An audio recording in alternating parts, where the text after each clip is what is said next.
아니 그 광명시 기자협회 그 인터뷰 응해주셔서 감사드리고요. 그 질의를 할 때마다 이렇게 좀 자세히 좀 설명해 주시면 감사하겠습니다. 시민들이 궁금해하는 사항을 첫째로 이제 뭐 경력과 프로필에 대해 간략하게 들려주시면 감사하겠습니다. 네. 저는 22년간 민주당 중앙당과 국회 또 서울시와 청와대에서 능력과 인맥을 쌓아왔습니다. 사실 김대중, 노무현, 문재인, 이낙연, 추미애 장관님과 함께 일을 해왔고요. 그분들로부터 사실 일 잘하는 사람으로 늘 평가를 받아왔었습니다.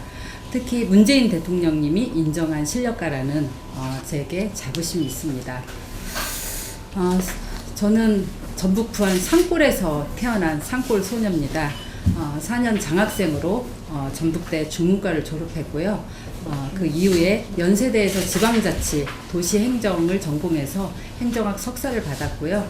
서울시립대에서는 사회복지 박사과정을 수료했고 연구교수로 제가 사회복지 법제 강의를 했었습니다. 1997년 새정치국민회의 당보기자 공채로 제가 들어갔는데요. 역사적 정권교체를 위해서 김대중 대통령 당선에 기여하고 헌신을 했습니다. 2000년 이후에는 집권 여당이었던 새천년 민주당 또 민주통합당에서 워낙 당명이 많이 바뀌어서 통합민주당, 뭐 민주통합당 뭐 워낙 많았었는데 민주당으로 하겠습니다. 홍보부장, 공보실장으로 활동을 해왔습니다. 2002년에는 이낙연 국무총리님, 그때 당시는 아주 명대변인이셨습니다. 그때 보좌하면서 노무현 대통령 당선에 기여를 했고요. 2008년부터는 제가 추미애 의원님 보좌관으로 일했었고 그 이후부터 지금까지 아주 오랜 기간 동안에 뭐 동지처럼 일을 해왔습니다.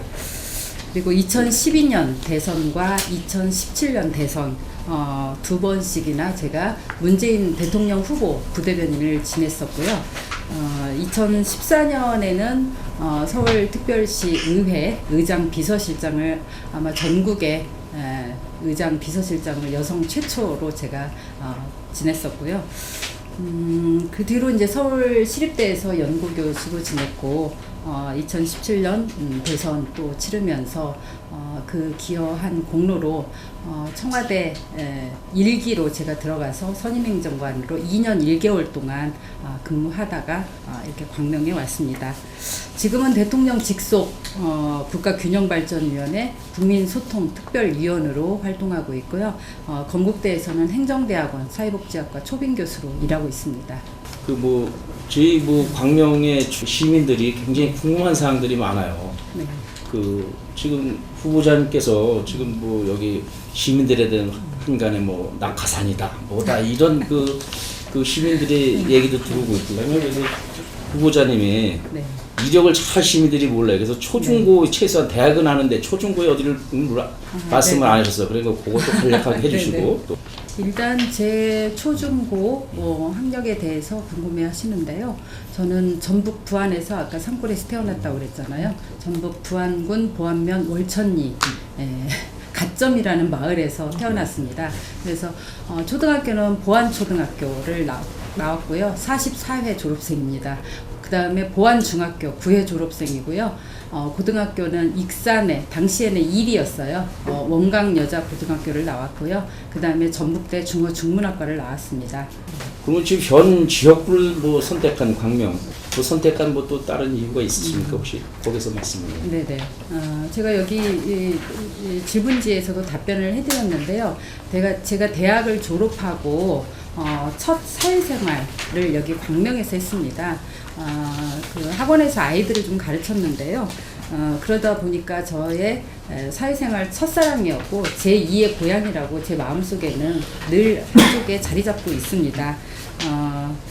그때 당시는 지역구를 선택한 배경은 그때 당시는 사실은 광명이란 땅이 활력도 있었고 희망도 넘쳤었고 저의 첫사랑이다 보니까 그런 기억을 갖고 있는데 지금은 광명동을 이렇게 쭉 돌아보면 광명은 이제 재개발로 이렇게 포크레인으로 많이 떠져 있고 또 한쪽에서는 신음소리도 들리고 그래서 여러 가지 맥이 끊겨 있고 조금은 낙후돼 있고 그래서 그런 부분에 대해서 제가 특별히 지역구를 선택한 거는 저는 그동안 사실은 중앙에서 활동을 했지 않았습니까? 제가 아까 저의 이력을 말씀드렸듯이 중앙에서 제가 실력을 인정받고 능력을 인정받고 인맥을 쌓았고 그런 것들을 제가 받은 그런 능력과 실력을 이제는 제2의 고향인 광명에 와서 헌신하고 싶고 광명을 좀 더 활기찬 도시로 좀 희망이 찬 도시로 발전시키고 싶어서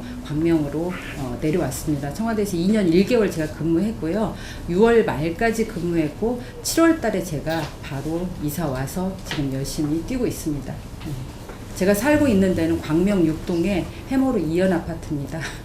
저에 대해서 너무 잘 모르시는 것 같아서요. 네. 온 가족이 지금 같이 와 계신가요? 그럼? 네네, 그렇습니다. 자가주택이시고? 자가는 아니고요. 제가 그 자가를 갖고 있을 만큼 금수저가 아닙니다. 저는 그야말로 흙수저고요. 뭐 아까 산골 소녀라고 했잖아요.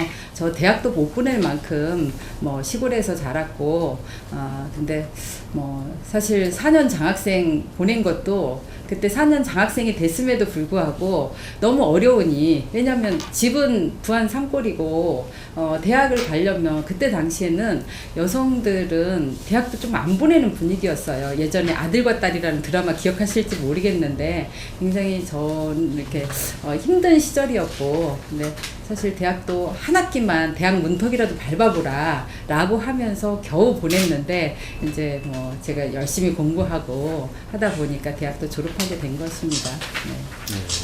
거기서 추가로 제가 말씀해 드리고 싶은 것은 뭐 과거에 이제 광명 정치를 잘 파악하고 오시겠지만 지금 민주당 내에서 당 그 국회의원 전 또 조세영 의원님이나 뭐 남편이 그런 분들은 결국 여기 때문에 때 되면 왔다 그냥 가셨 그런 여기가 지역이었어요. 그래서 우리 저 부부장님은 혹시 여기서 계속 뭐 의원님이 되시든 안 되시든 끝까지 광명에서 같이 시민들과 답으로 갈 수 있는 그런 마음 가지고 계신지. 뭐. 아까 제가 입구에서 인사드릴 때 제 핸드폰 번호가 지금 갖고 사용하는 핸드폰이냐고 물어보셨잖아요. 사실은 제가 자랑할 이력 중에 하나는 오직 한 길을 걸어왔습니다. 제가 한 번도 당을 떠나본 적도 없고요. 단지 생활은 제 형편이 안 돼서 이사를 좀 다니거나 또 출근 뭐 상황이나 이런 것 때문에 한 것이고 제 핸드폰 번호도 핸드폰 처음 생겼을 때 개통했던 그 번호가 그대로입니다. 지금도 단지 세 자리에서 네 자리로 바뀌었을 때 5자가 하나 더 들어가서 233727이었는데 5가 하나 들어가서 5233727이고요. 제가 거의 마음도 변하지 않고요. 그 어떤 마음의 결도 변하지 않고요. 제가 했던 일은 반드시 끝을 보고요. 안 되면 제가 솔직하게 진솔하게 털어놓고 보고도 드리고 함께 상의하고 그렇게 일해오는 그런 스타일입니다. 네, 말씀 감사합니다. 다음 그럼 계기가 이제 있을 텐데 정치인은 어떤 계기로 하셨는지 한번 해보면서. 제가 이제 광명에서 아이들을 좀 학원에서 가르치다가 사실 잡지사 기자를 했습니다. 잡지사 기자를 한 7년 정도 했는데요. 그 뒤에 그 국민적 열망이 아주 뜨거웠습니다. 역사적 정권교체라는 여야 간 수평적 정권교체 열망이 뜨거웠을 때 그때가 이제 1997년이었고요. 제15대 대통령 선거가 이루어질 때였는데 그때 이제 대부분 당에 이게 뭐랄까 여성들이 많지 않았고요. 그리고 홍보에 대해서 지금처럼 SNS가 활발하게 소통되지 않았을 홍보 수단이 많지 않았을 때였는데 그때 좀 여성의 부드러운 터치로 홍보를 할 경력직 여기자를 하나 뽑아라라는 게 이제 당명이었던 것 같아요. 그게 이제 공고가 나왔고 저는 그 공채 시험에 제가 어플라이를 했습니다. 도전을 했고 그때 제가 김대중 대통령으로부터 발탁이 됐고 그게 인연이 돼서 오늘까지 이어온 것 같습니다. 제가 아까 말씀드렸지만 한 번 선택하면 그 길을 바꾸지 않았기 때문에 그 길을 그냥 쭉 걸어온 게 22년이 됐습니다. 그래서 앞으로 뭐 광명의 끝까지 다 할 때까지 뭐 그렇게 생각해도 되겠습니까? 그럼 돈을 제가 좀 벌으면요 집을 살게요. 예. 그래서 예. 이사를 가지 않겠습니다. 근데 예. 당분간은 전세로 좀 전전긍긍할 것 같습니다. 네, 함께 하겠습니다. 네. 말씀 감사합니다. 국회의원이 뭐 지금 출마 후보자로 이제 되셨지만 본인이 꼭 국회의원이 돼야 한다고 생각하는지 네. 타 후보의 어떤 차별화가 있다면 그 정책이 있다면 뭐 하고 싶은 말씀이 있다면 이 기회에 한번 말씀 주시죠.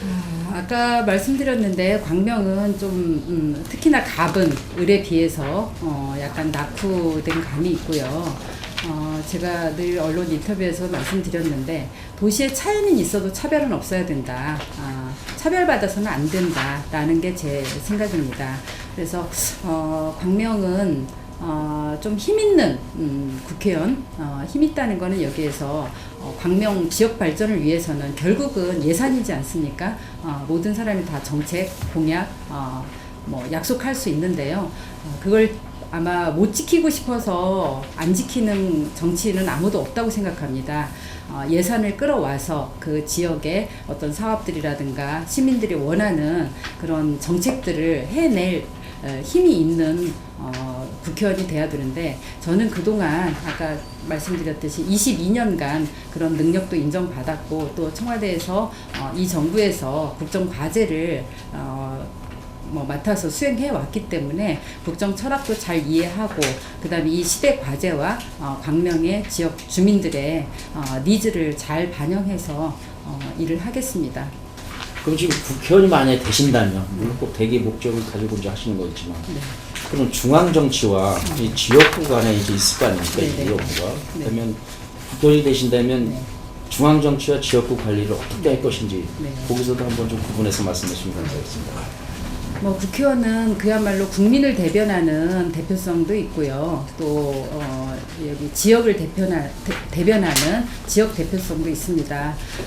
국민을 대표하는 정치인으로서는 제가 늘 말씀드리지만 이 문재인 정부는 촛불 혁명을 통해서 탄생한 정부입니다.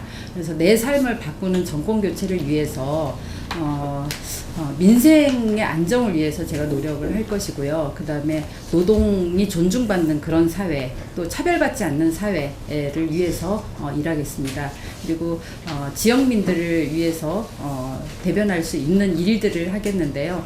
특히나 이제 국회의원이 되면 지역위원장이 당연직으로 되잖아요. 그러면 지역위원회를 좀 파격적으로 기존에 물론 백재현 의원님께서도 잘 운영을 해오셨는데 저는 이제 좀 여성이고 좀 세심하고 섬세하게 좀 운영을 할 것 같습니다. 제가 그 부분은 약속을 드리는데요. 구체적인 면에서는 일단 시민도 당원도 다 주인이 되는 시스템으로 먼저 바꿔서 완전히 탈바꿈시켜서 지역위원회를 운영을 하겠습니다. 그리고 30년 동안 여기에서 훌륭하게 의정활동을 해오셨던 백재현 의원님 그리고 광명시장님 그리고 광명시의원님, 도의원님들과 항상 현안에 대해서는 제가 잘 상의하고 논의해서 풀어나가겠습니다. 그리고 지역위원회는 이제 명예보장안제를 좀 도입을 하고 싶은데요. 각 그 직능별, 세대별 대표성들이 있을 텐데 노인이나 대학생이라든가 그 다음에 주부들, 학부모들, 그 다음에 소상공인, 자영업자들 이런 분들을 명예보좌관으로 해서 그분들의 현안 과제들을 항상 경청해서 제도적으로 또 정책적으로 수렴해서 진행을 해나가겠습니다. 그리고 지금 의원님들도 많이 하고 있는데요. 저는 매주 1회씩 해자와의 민생 데이트 이런 걸 좀 한번 해보고 싶습니다. 그래서 평상시에는 뭐 각자 삶의 현장에서 일을 하시고 저 또한 의정활동을 해야 되니까요. 그렇게 하되 주말에는 좀 그 민생 제안이라든가 정책 제안이라든가 이런 것들을 좀 저도 듣고 그런 부분들을 좀 실현을 해내고 싶고요. 그 다음에 요즘은 이제 참여민주주의이기 때문에 참여형 시민 교육 프로그램을 좀 가동을 하고 싶은데요. 특히 광명은 굉장히 자랑거리가 있는데 여기 오리 이원익 선생이 계시잖아요. 그래서 오리 소원도 제가 방문을 해서 프로그램도 받고 그러는데 그걸 좀 접목시켜서 오리 이원익 정책 페스티벌을 한번 열고 싶습니다. 그래서 청렴성이라든가 도덕성이라든가 어떤 국가의 정책 이런 것들을 좀 이 페스티벌을 통해서 실현을 해내고 싶습니다.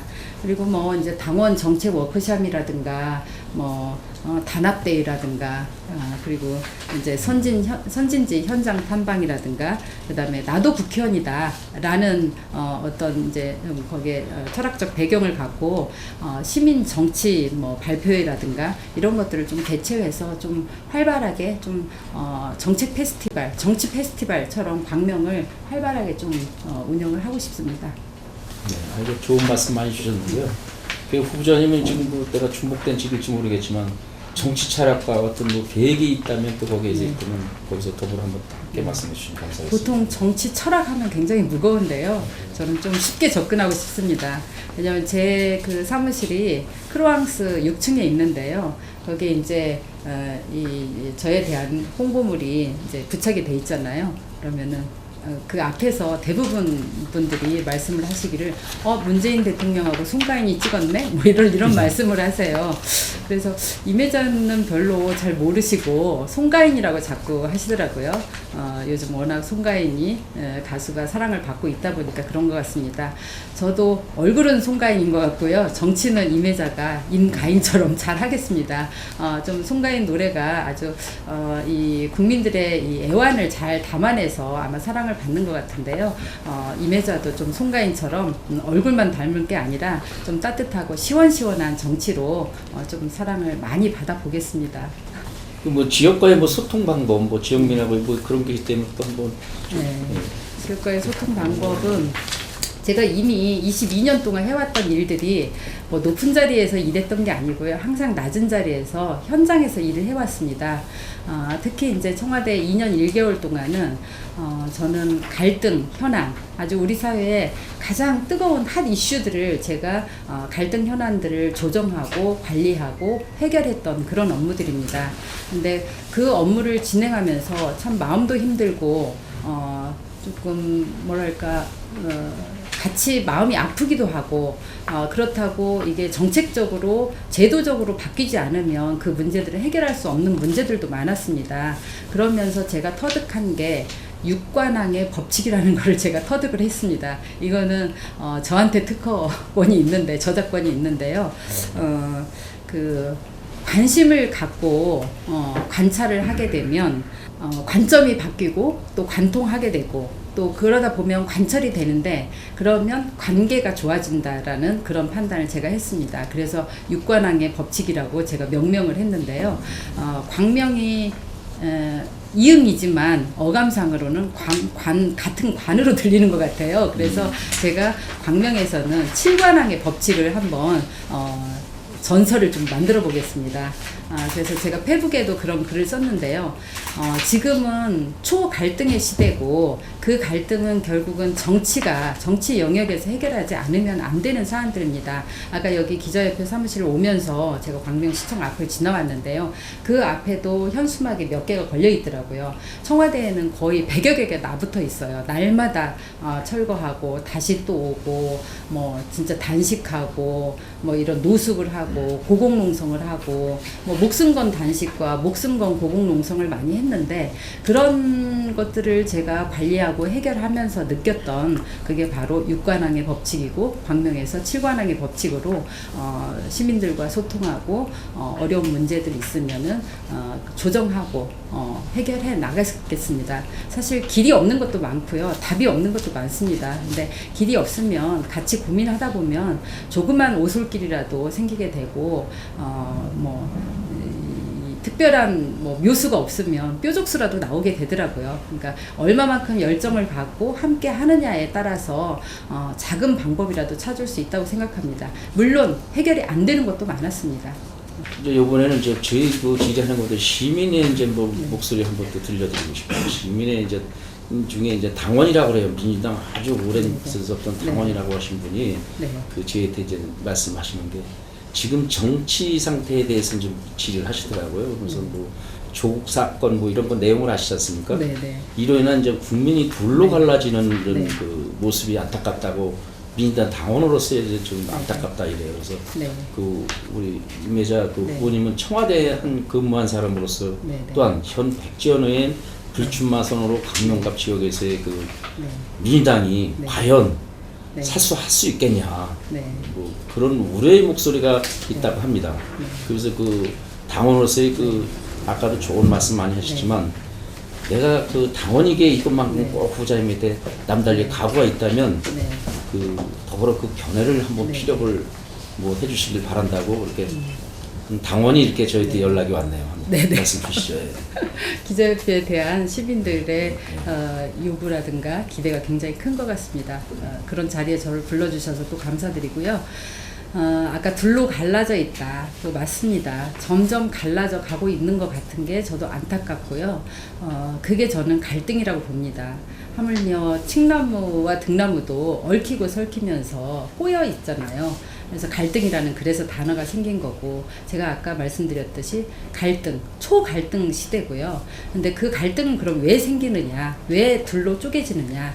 그거는 지금은 과거에는 민주 반민주, 독재 반독재 그런 사회였는데요. 지금은 그야말로 욕망과 욕망이 충돌하는 것 같습니다. 그 욕망과 욕망이 기존 세대와 지금 세대 그리고 정규직과 비정규직 그리고 세대별로 직능별로 각 계층별로 다 쪼개져서 갈등을 하고 있는 것 같습니다. 그래서 제가 그 광명 뭐 당원뿐만이 아니라 이거는 정치인으로서 반드시 해야 될 과제이고 의무라고 생각을 합니다. 그래서 그런 제가 자꾸 갈등 전문가, 갈등 해결 전문가 이런 걸 어필을 하는 이유가 지금 그 갈등을 해결해내지 않으면 점점 더 양분돼서 각자의 길로 가고 결국은 어느 누구의 목소리도 서로의 목소리만 있을 뿐이지 들을 귀는 없잖아요. 그래서 그 중간에 서서 갈등을 조정하고 관리하고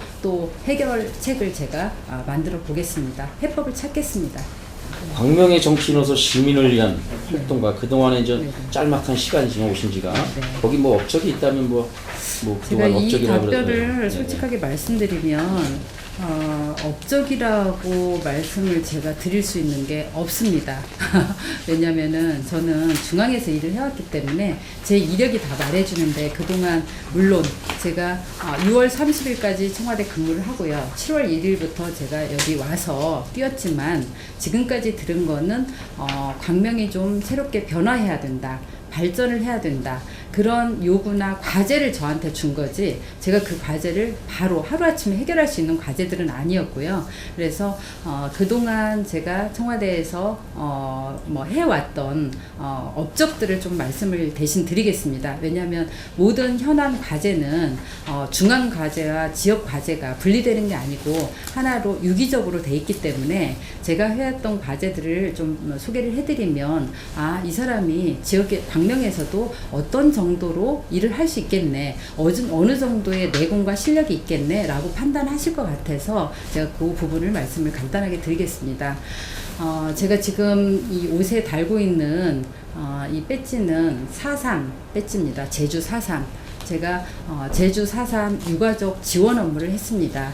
4.3 특별법이 있는데요. 그게 제 개정이 돼야 되고 아직 개정이 되지는 않았는데 그 업무를 2년 1개월 동안 해왔습니다. 그래서 그 업무를 아주 잘했다고 제주도에서 제주 명예도민증을 저한테 주셨고 그래서 늘 이 4.3 업무에 대해서 또 제주 4.3에 대해서 우리 대한민국의 과거사 전반을 사실은 제가 다루다 왔는데요.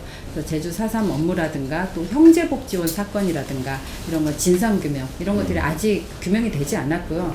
다 이것도 개개별로 특별법도 필요하고 아니면 진화위라는 그런 위원회라든가 과거사 전반의 법들을 통합해서 할 거냐 말 거냐 이런 것들이 국회에서 논의 중이다가 아마 이번 국회도 넘어갈 것 같습니다. 그래서 그런 업무를 좀 해왔고요. 그 다음에 고 김용균 씨 사망 사건 이런 것들은 비정규직 문제인데요. 그런 비정규직 문제 또 제가 사회복지를 전공하다 보니까 사실은 정책팀에서 핸들링 해야 될 것도 저한테 많이 왔습니다. 그러니까 장애 등급제 폐지라든가 이런 장애인 단체들 문제 이런 것들도 해결을 해왔고요. 그래서 뭐 소개를 하자면 사실 우리 사회에 지금은 아까 욕망의 정치라고 그랬잖아요. 장기 투쟁 사업장들이 굉장히 많습니다. 노사가 다 충돌하고 갈등하고 하는 것들인데 그거는 법으로 어떻게 해줄 수가 없어요. 사업주와 사용자와 노동자가 해결을 해야 되는 문제들인데 그게 결국은 국가의 책임으로 청와대 앞까지 오게 되거든요. 근데 그런 것까지도 사실은 중간에서 역할을 해서 쌍용차 문제라든가 기아차 문제라든가 하이디스 뭐 홀드콜텍 이런 것들은 다 해결을 하고 왔습니다. 그래서 이런 큰 국가 아젠다 현안도 제가 관리를 해왔기 때문에 여기 광명시에서도 일어나는 문제들 사실은 프로세스나 내용은 거의 비슷합니다. 그래서 그런 것들을 제가 여기서 잘 경청하고 또 같이 머리를 맞대고 서로 양보하면서 그런 갈등 현안들을 잘 챙기면서 민원을 해결해 나가겠습니다. 그럼 광명 지역의 가장 큰 문제 그것이 무엇이라고 생각하고 해결점은 또 무엇이라고 생각하시는지 경제, 문화, 환경 아까 뭐 환경 그 말씀 주셨는데 본인이 의해서 한 3가지 정도만 이렇게 말씀을 해주시면 감사하겠습니다. 첫 번째는 제가 늘 말씀을 제가 별도로 명명을 했는데요. 3제라고 제가 표현을 하고 있습니다. 광명동의 재개발, 도시재생, 철산동에는 재건축 이걸 3제라고 생각을 합니다. 그래서 이 3제가 굉장히 큰 과제인 것 같고요. 그다음에 우리 백재원 의원님께서 치적으로 해오셨는데 노력을 해오셨는데 목감천을 이제 국가 하천으로 만들어놨잖아요. 그러면 이제 국가 하천으로 만들어놨으면 여기에 이제 그림을 좀 멋지게 그려야 될 것 같아요. 왜냐하면 광명 갑에 시민들의 어떤 쉼터라든가 조금 아이들과 함께 뛰놀 수 있는 그런 공간들 이런 것들이 많이 부족하고 제가 현장을 다녔을 때 그런 요구들이 가장 거셌습니다.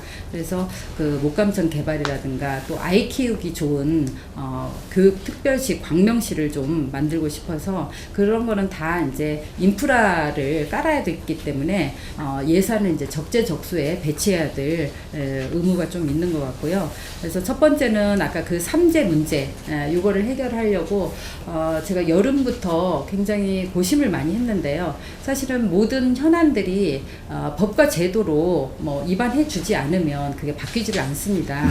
그래서 도시가 이제 산업 구조가 바뀌고 도시 형태가 다양하게 바뀌다 보니까 그때 국회에서 법을 만들었어요. 근데 그게 그때 법을 만들어다 보니까 이 도시의 어떤 속도라든가 시민들의 욕구를 따라가지를 못해서 그 법이 조금만 바뀌어도 이 변화하는 속도를 못 따라잡아요. 그래서 제가 지금 법명은 가칭으로 해놨는데 도시 재구조와 지원 특별법이라는 거를 제1호 법안으로 만들겠다. 근데 기존의 그런 내용들을 담지 못하기 때문에 여기에 다 담아서 좀 해결을 하려고 제1호 법안으로 첫 번째 안으로 제가 해놨고요. 그래서 과거에 이제 단편적이고 미시적이고 현실적이지 못한 그런 법이라면 제가 지금 만들려고 하는 법은 좀 거시적이고 좀 포용적이고 포괄적이고 하는 법안으로 지금 준비를 하고 있습니다.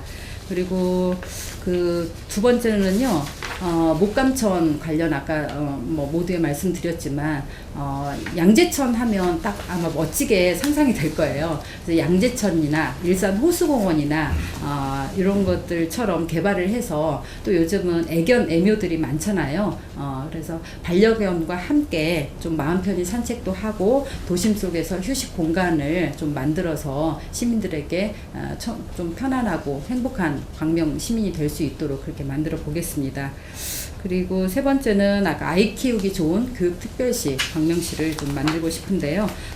이거는 이제 사실은 저도 뭐 책은 많이 안 읽지만 좀 도서관 가서 작은 도서관들을 가장 많이 선호하는데 그 내 집 앞에 작은 도서관에 가서 좀 아이들과 책도 보고 또 아이들과 또 즐거운 시간들을 좀 보내면 좋을 것 같고요. 그래서 작은 도서관 그리고 동네별로 맘카페 이런 것들을 좀 설치를 해서 좀 운영을 해보겠습니다. 근데 이제 뭐 선진적으로 좋은 엄마 되기 모임들도 많기 때문에 이제 그런 것들도 좀 만들어서 이게 다 연계해서 뭐 교육특별시 광명시가 되지 않을까 생각이 듭니다.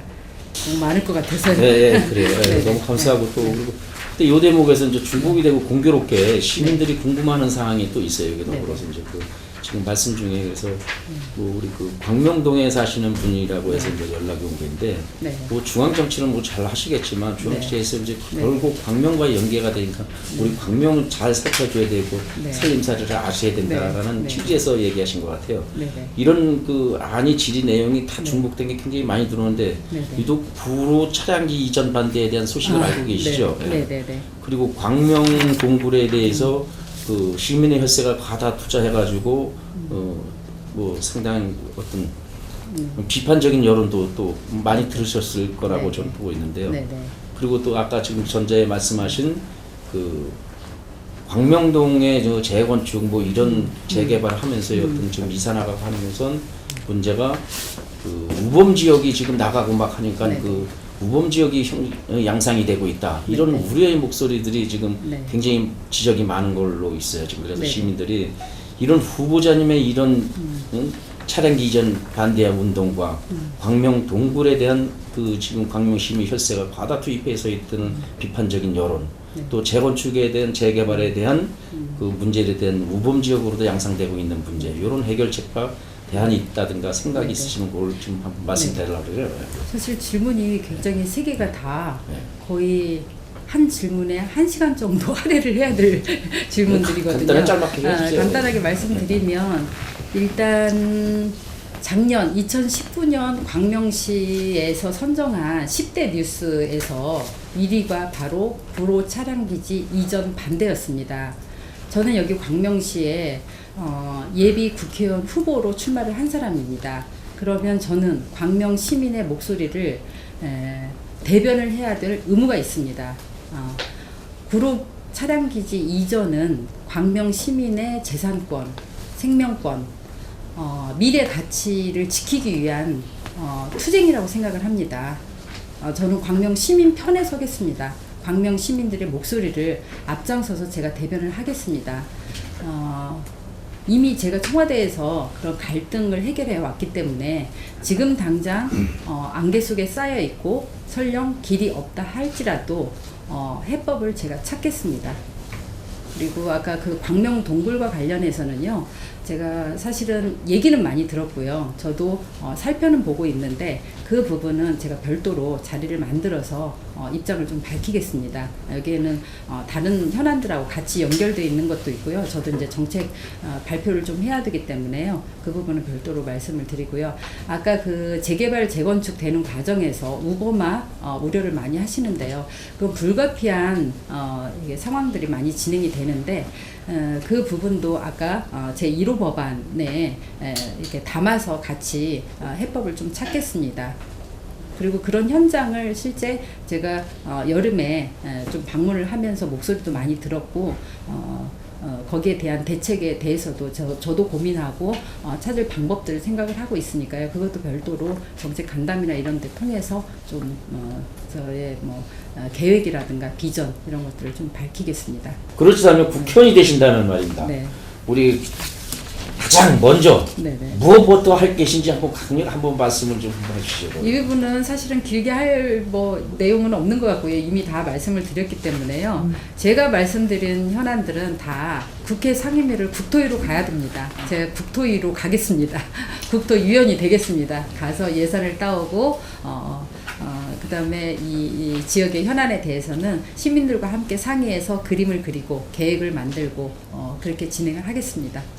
약간 그저 후보자님이 백지연 전 의원님이 애기를 삼선을 시켜주면 다 가져온다 그랬어요. 그래서 그게 뻥카를 날린 건지 어땠는지 우리 그 부모님이 잘 돼서 좋은 소리. 국토위원으로 갔는데도 못하면 그거는 혼날 일이고요. 만약에 국토위원으로 안 보내주면 제가 투쟁하겠습니다.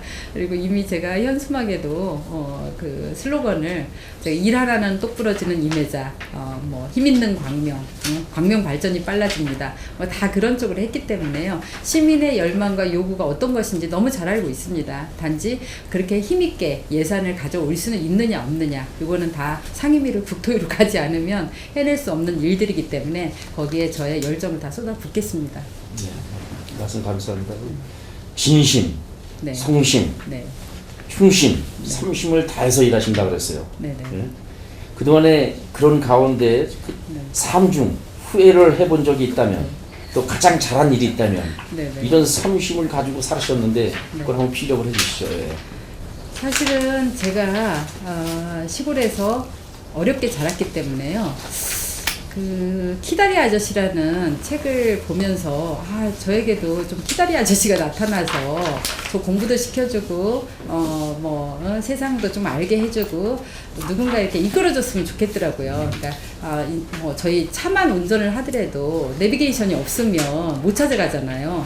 그것처럼 인생에 있어서도 누군가 가이드가 있으면 참 좋겠다라는 생각을 해서 그 가이드라는 개념을 저는 사회복지사라고 생각을 했습니다. 그래서 제가 사회복지사의 길을 걷고 싶었던 마음이 이제 대학을 졸업하면서부터 갖고 있었는데 결국은 못 갔어요. 근데 마지막에 제가 박사과정은 제가 사회복지 박사과정을 수료해서 이제 대학에서 뭐 학부생들한테 사회복지 법제를 강의를 했는데 실제 삶 속에서는 늘 이제 뭐 정당에서 일하고 국회에서 일하고 시간이 없다 보니까 근데 조금 우리 사회의 어두운 곳을 좀 살피는 그런 좀 봉사라든가 헌신이라든가 이런 걸 좀 해보고 싶었는데 꾸준히 못했고요. 그게 조금 다시 태어난다면 제가 사회복지사의 길을 갈 것 같습니다. 그리고 가장 잘한 거는 제가 잘 변하지 않아요. 그래서 저와 같이 함께하는 사람은 대체적으로 뭐 기본이 20년 아니면 30년 다 인연이 된 사람들이거든요. 그래서 꿋꿋하게 한 길을 걸어왔다는 거. 물론 그 길을 걸어오는 과정에서 저도 비바람도 맞아봤고 서러움도 있었고 많은 아픔도 있었고 그렇지만 그 아까 진심, 성심, 충심 제가 정말 제 삶 속에서 제가 온몸으로 나온 그런 제 진심입니다. 근데 여기 와서 보니까 시민들이 얼마만큼 이렇게 열망이 있고 요구가 있는지를 다시 한번 느끼면서 갑자기 애심이 생각났어요. 시민을 정말 사랑하는 마음, 측은지심 이런 것들이 있어야만이 이 소통도 하고 그다음에 광명시에 대해서도 제가 일을 할 수 있다는 생각이 들어서 하나 더 추가해서 진심, 성심, 충심, 애심까지 오늘 이 자리에서 밝히겠습니다. 예, 감사합니다. 이제 정정해서 40입니다. 30년. 네. 잠깐 그리고 또 정치인이 존경하는 네네. 정치인이 있다면 또 이 기회에 한번 말씀 주시면. 네. 제 운명은 김대중 전 대통령님을 만나면서 결정이 됐습니다. 그러다 보니까 김대중 전 대통령님을 아주 깊이 존경합니다. 제 머리맡에는 김대중 자서전이 항상 있고요. 제가 가장 그 인생의 좌우명처럼 생각하는 것도 행동하는 양심이고요. 서생적 문제의식과 상인적 현실 감각을 정치하면서 늘 잊지 않으려고 하고 있습니다. 특히 문장이 길어서 좀 보고할게요. 민심보다 앞서 뛰거나 뒤처져 나고해서도 안 된다. 국민으로부터 고립된 뜀박질은 실패를 향한 돌진의 다름 아니다. 목적이 정의롭고 고상할수록 국민과 함께라는 방법상의 원칙은 더욱 지켜져야 한다. 이 말씀을 가장 제가 마음속에 새기면서 인생을 살고 정치를 하려고 합니다. 특히 이제 김대중 대통령 존경하는 이유는요. 아까 사회복지사 말씀드렸지만 한국형 복지국가의 설계자이기 때문에 그리고 복지에 대해서 지금은 당연시 되고 있는데요. 국민기초생활보장법이라든가 국민연금법, 건강보험 이런 것들이 다 아주 김대중 대통령님께서 혁명적으로 설계를 해서 이끌어온 업적들이기 때문에 그런 공적인 복지제도 이런 거에 대해서 굉장히 존경을 합니다. 그리고 이제 복지에 대한 것도 지금 제가 광명에 딱 오니까 너무 복지가 과잉이어서 사회주의로 가는 거 아니냐라고 염려를 하시는 목사님이 계시더라고요. 근데 그 목사님 생각도 생각이지만 성도들이 그런 염려를 한대요. 근데 사실은 이 복지에 대해서 김대중 대통령이 이미 말씀하신 내용이 있어서 그걸로 답변을 좀 대신 이 자리에서 하겠는데요. 시장 경제의 부작용, 피해를 시정하고 보완하는 장치가 복지라고 생각을 합니다. 그래서 복지는 자선도 아니고 또 인권유의라고 생각을 합니다. 복지는 수혜자들에게 자활 의지를 북돋워주는 복지를 통해서 경제성장이 이루어지기 때문에 함께 더불어 사는 사회가 복지의 광의의 개념이라고 생각을 합니다. 한 가지 여쭤보겠습니다. 지금 그 후보자님 홍보 담당도 하시고 뭘 하셨다고 그러시는데 사실 지역의 지역지, 지방지 언론인들이 굉장히 많습니다. 네네. 그 열악한 환경 속에서 굉장히 들 열심히도 하고 있는데 네네. 그 지역지, 지방지와 중앙지의 어떤 그런 차별화, 차이점 네네. 이렇게 열악한 환경 속에서 하는 네. 분들에 대해 뭐 한번 네네. 제가 구원이라고 좋은 말씀 네, 있었나요? 저도 잡지사 기자를 했기 때문에요. 매체의 성격만 다르지 저도 같은 동업자였어요. 그렇기 때문에 애정이 많고요. 또 제가 잡지사 기자뿐만이 아니라 당부기자 했죠, 홍보부장을 했죠, 공보실장을 했죠. 제가 서울시에서 뭐 비서실장을 하면서 의회에서 비서실장을 하면서 사실은 서울시 의회도 서울 그 각 구청에 그 지역지들이 다 있잖아요. 그래서 늘 민원이 많이 들어오는 게 그 언론에 대한 지원이었어요. 저는 아낌없이 드렸습니다, 사실은. 근데 모든 거는 다 권한과 함께 의무가 주어지잖아요. 그러니까 이제 좀 그런 언론 발전을 위해서 사실은 여기 언론인들도 많이 고생을 해주시는데요. 당연히 뭐 정론 직필이 돼야 되고 뭐 불편 부당하게 보도가 돼야 되고 사실 가짜 뉴스와의 전쟁이 되다 보니까 실제 그런 정론 집필하는 불편 부당한 언론하고 차별이 잘 안 됩니다. 그래서 그런 면에서 언론도 좀 더 발전해야 될 것 같고요.